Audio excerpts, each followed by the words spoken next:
Assalamualaikum warahmatullahi wabarakatuh. Berjumpa lagi dengan Bang Diko.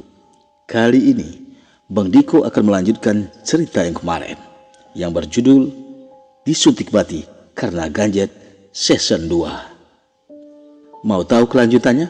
Tapi sebelum itu, jika kalian menyukai channel ini dan kisah-kisah dari saya, jangan lupa untuk di-subscribe, komen, like, dan share sebanyak-banyaknya.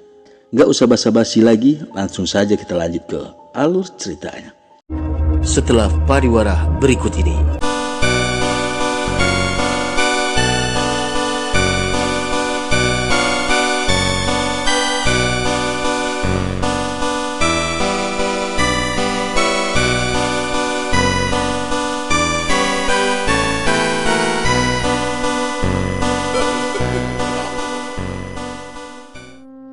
Bismillahirrahmanirrahim. Mas ini kenapa? Kok ngomong sendiri? Sejenak aku mulai berpikir, tak kala Murni mengatakan bahwa sedari tadi aku berbincang-bincang sendiri. Sebentar, seingat Mas, jalur pendakian Gunung Dempo tidak ada jalanan bercabang. Aku berjalan melewati Murni untuk memastikan keberadaan tentang jalan bercabang yang ia katakan. Sepertinya kita salah jalur. Mas ini aneh, siapa juga yang bilang jalan bercabang? Aku mengabaikan perkataan Murni. Pikiranku mencoba untuk mengingat-ingat jalur ini. Bersusah payah aku mengingatnya, namun pikiran seolah tak bereaksi. Ya, kita tersesat. Mas, aku kembali mengabaikan perkataan Murni. Mas.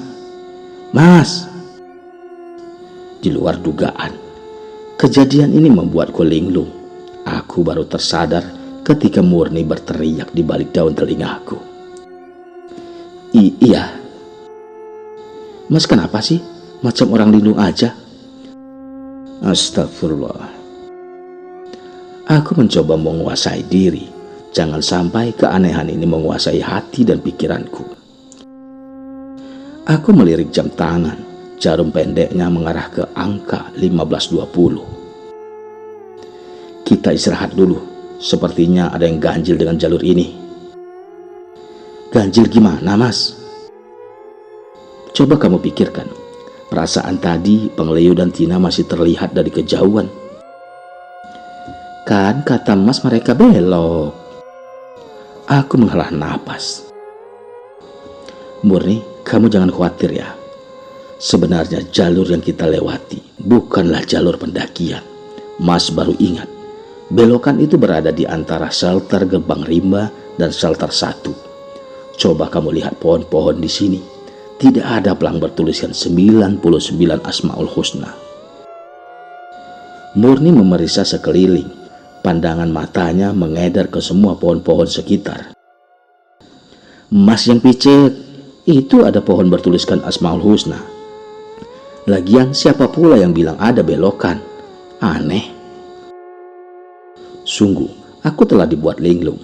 Bagaimana bisa indera penglihatan ini tidak melihat pohon bertuliskan Asmaul Husna yang berada tidak jauh dari posisi kami? Astagfirullah. Kok Mas tidak menyadarinya? Kita istirahat dulu deh. Sepertinya pikiran Mas sedang tidak di sini. Kami pun duduk menyandar di batang pohon bertuliskan Asmaul Husna itu dengan tidak melepaskan tas keril. Mas ini seperti habis menerobos semak-semak saja. Banyak akar-akar pohon nyangkut di kerirnya. Dengan perhatiannya, Murni membersihkan akar-akar pohon yang tersangkut di kerir. Sejurus kemudian mataku terbelalak tak kala melihat sebatang akar pepohonan yang Murni buang dari tas kerilku. Akar mimang. Aku perlahan mengambil akar yang hampir dibuang oleh Murni. Aku dapat memastikan bahwa ini adalah akar mimang karena sempat bertanya dan melihatnya di rumah Bang Roy saat pendakian pertama bersama Tony dan Tina. Dari warnanya yang kuning kecoklatan dengan akar menghujam ke tanah, melingkar berbentuk simpul, sudah dapat dipastikan dugaanku tidak salah lagi. Kenapa, Mas? Ada yang salah dengan akar itu? Akar mimang. Dulu Mas pernah melihatnya di rumah almarhum Bang Roy. Kata beliau, akar ini bisa membuat orang linglung atau kebingungan, sehingga menyebabkan tersesat saat berada di sekitarnya. Katanya lagi, akar ini kerap kali dihubungkan dengan benda magis. Ih, Mas, ngomong apa sih? Murni jadi takut. Berdasarkan mitos, akar ini berasal dari pohon Dewan Daru. Namun, ada pula yang beranggapan bahwa akar ini tumbuh dari akar beringin yang menggelantung. Pada mitos lain dijelaskan, jika terdapat sebuah tempat yang sering membuat orang tersesat, maka bisa jadi di tempat tersebut terdapat akar mimang. Jadi akar ini tidak bisa dipastikan dari mana asalnya. Ya, karena di Pulau Jawa ada beberapa orang mencarinya, namun mitos tentang keberadaannya tidak ditemukan. Akar yang misterius sungguh menyeramkan. Memang menyeramkan. Menurut kepercayaan, akar ini akan memberikan efek kebingungan, hilang akal, linglung, atau bahkan lupa segala-galanya, tidak tahu mau apa dan kemana tujuan. Bagi siapa yang secara tak sengaja melangkahinya, akibatnya seorang tersebut akan terus berjalan dan berputar-putar saja di area akar mimang berada. Bahkan dalam beberapa kasus, seseorang bisa saja tersesat. Oleh karena itu, akar mimang juga disebut sebagai pusaka penyesat. Wah, pengetahuan Mas akan alam luar biasa. Hehehe, tidak juga, hanya saja Mas banyak bertanya. Jadi gimana, akar ini dibuang saja? Jangan. Selain disebut pusaka penyesat, akar ini mempunyai banyak manfaat, antara lain sebagai pagar rumah, pagar diri, dan pengobatan. Akar memang bisa ditanam di rumah, tetapi sebelum ditanam, konon tanaman ini harus dibawa memutar atau dibawa keliling rumah dengan arah putaran ke kiri. Karena memiliki mitos membuat bingung, akar mimang ini dipercaya bisa membuat bingung para pencuri yang masuk ke dalam rumah. Mereka akan kebingungan menemukan jalan keluar dari rumah itu. Jadi, ini adalah keberuntungan kita bisa menemukannya. Masa harus dibuang? Lagi-lagi, aku sepakat dengan kalimat yang mengatakan, tidak semua keburukan membawa kita ke hal yang buruk, dan tidak semua kebaikan membawa kita ke hal-hal yang baik. Karena memang pada dasarnya, tiada yang sempurna di dunia ini. Setelah panjang lebar membahas akar mimang, kami pun melanjutkan kembali pendakian. Secara ajaib pula, tidak ada jalur bercabang di depan sana. Semua hanya fata morgana. Trek yang tadinya didominasi tanah dan sedikit akar, sekarang lebih dominan akar dan sedikit tanah. Beberapa jalur sudah tidak seperti dulu lagi. Tanah yang tergerus hujan membuat akar-akar pohon yang menyembul seolah melintang di jalan. Beberapa membuat kami kewalahan melintasinya. Sesekali juga tubuh harus meliuk-liuk, menyelip di celah-celah pohon sempit. Awan hitam yang tadi berarak kini mulai mendatangkan rintik-rintik hujan. Walau tidak terlalu, tapi lumayan membasahi tubuh. Melihat rintik hujan tak mau berkompromi, aku mengajak Murni berhenti sejenak untuk sekedar memakai jas hujan. Kami pun berhenti dan berteduh di bawah pohon rindang. Setelahnya, aku dan Murni melanjutkan kembali pendakian di tengah hujan yang mulai menderas. Sepertinya Bang Leo dan Tina telah sampai di shelter 2. Menurut Mas, kitanya yang lambat apa mereka yang terlalu cepat? Kitanya yang lambat karena istriku yang hitam manis ini banyak bertanya. Idih, padahal emasnya yang linglung membuat kita terpencar jauh dari Bang Leo dan Tina. Ternyata mendaki terkadang enggak fokus jika ditemani wanita cantik. Mas ini lucu ya, dulu lugunya minta ampun deh. Keringat dingin saat ingin mengutarakan perasaan pada adik, Sekarang aja sudah punya anak satu, baru ada romantis-romantisnya. Padahal dulu tuh ya, adik sampai kesal, hanya menunggu satu kalimat saja harus menunggu berjam-jam. Hehehe, kamu masih ingat? Lucu ketika mengenang kembali masa itu. Aku begitu lugu.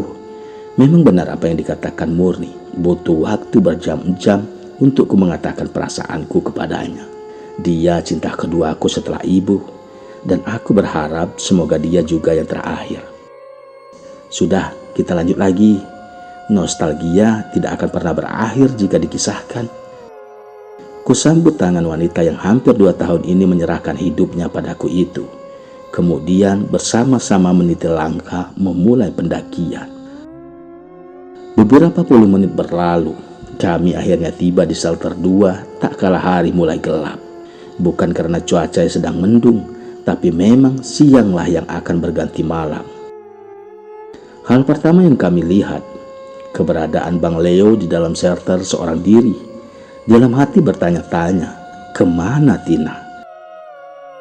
Setelah benar-benar sampai, aku pun mempertanyakan perihal Tina pada Bang Leo. Loh, bukannya Tina bersama kalian? Bang Leo ini aneh.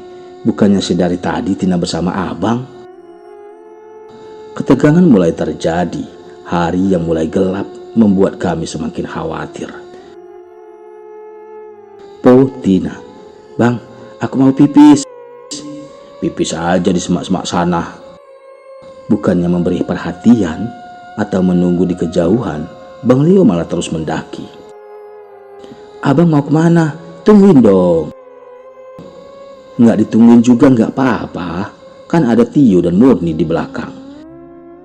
Bang Leo benar. Andai dia tidak menungguku, di bawah masih ada Tio dan Murni. Ya sudah, abang duluan aja. Aku nanti bareng mereka. Aku pun masuk ke dalam semak-semak, tongak-toleh ke kiri dan ke kanan sebelum melakukan keinginan itu. Setelahnya, aku memulai pendakian dengan langkah pelan, berharap Tio dan Murni akan menyusul. Tapi ketika hujan rintik menghiasi hari yang mulai temaram, Tio dan Murni tak kunjung datang. Aku pun memanggil mereka, tak kalah kesunyian hutan membuatku takut. Kesal karena tidak mendapatkan jawaban, aku berteriak kencang disertai tangisan. Tio, Murni, Bang Leo, kalian di mana? Aku menangis seorang diri karena sudah capek memanggil nama ketiga temanku yang tak kunjung kudapatkan jawabannya. Hari yang mulai gelap membuatku ketakutan. Tio, aku memanggilnya dengan sisa suara yang tersisa. Tapi tetap tak mendapat jawaban. Di tengah rasa takut yang begitu dahsyat, aku mengambil headlamp di dalam keril. Tanganku bergetar, tak kalah dingin angin malam ditemani rintik hujan menerpah tubuh. Tio, panggilku pelan, karena bibir sudah tak mampu lagi mengeluarkan suara nyaring. Murni, aku semakin takut, tak kalah mendengar suara ranting terinjak di tengah rintik hujan di sela hari yang mulai temaram. Rasa takut semakin hebat saat indera pendengaran menangkap sebuah suara derap langkah pelan di dalam semak-semak yang seolah semakin mendekat. Aku berjalan perlahan menghampiri pohon rindang untuk bersembunyi di balik batangnya. Tubuhku bergetar hebat diiringi peluh keringat di tengah hujan yang terus merintik. Tio, aku takut, ucapku pelan yang kini duduk tertelungkup menyembunyikan wajah di antara dua lutut dengan tangan yang melingkar paha dan betis. Tio, aku takut Tio, kalian di mana? Ketakutanku semakin menjadi-jadi, tak kalah merasakan derap langkah pelan itu seolah semakin mendekat. Aku menahan rasa takut itu dengan cara berupaya agar tetap mematung. Aku kian merapatkan wajah yang masih tersembunyi di antara kedua lutut berbalut kedua tangan. Jantung berdegup begitu kencang, detaknya kacau dan tak beraturan. Tubuh yang lemas bercampur keringat membuat lidah terasa keluh. Si pemilik derap langkah kaki itu sepertinya mengintai reaksiku. Hanya doa yang kupanjatkan dalam hati meminta pertolongan dari Tuhan. Ya Tuhan, lindungi hamba. Tio, kamu di mana? Aku takut. Sampai jumpa lagi di episode berikutnya. Wassalamualaikum warahmatullahi wabarakatuh.